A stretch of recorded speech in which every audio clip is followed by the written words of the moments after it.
ayan na naman guys, ay nag-double size ang ating dots guys. So, ready na natin siyang i-bake. Luto.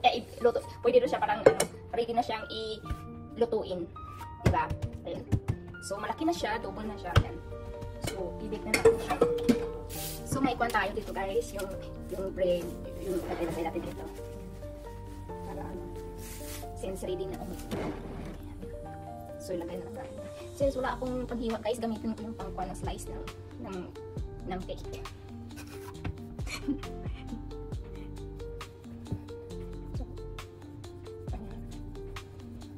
Mahirap dito.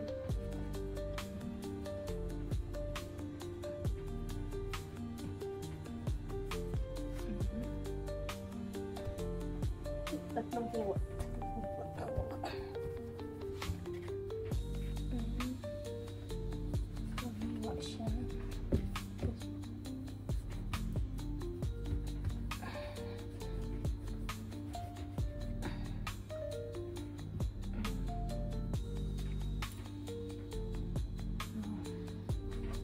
Lalong battery ito. Huwain lang natin.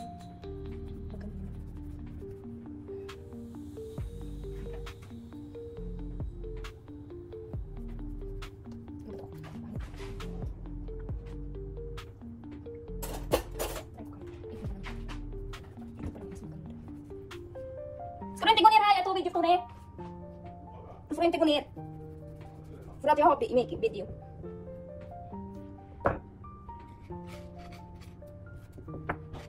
So isaw natin dito. Tapos lagay natin dito.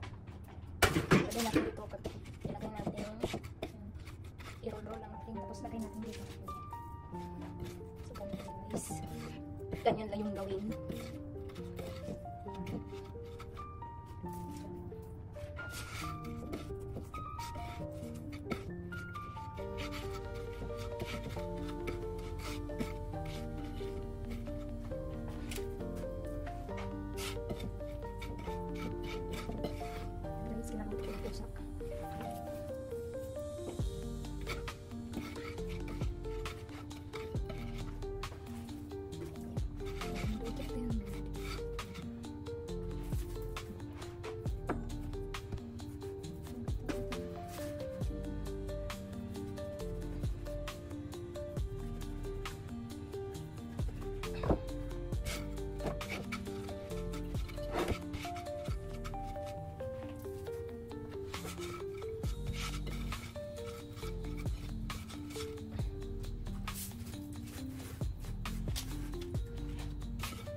Ayan guys, ito na guys. Tapos, i-cover up lang muna natin ito siya guys. Mga 10 minutes o 15 minutes na mag-double dots. Mag-double ulit siya. Mag-double size. Ayun, balikan natin siya after 10 minutes. 10 minutes na lang. Ayan guys, buksan na natin, no. Ayan. O see?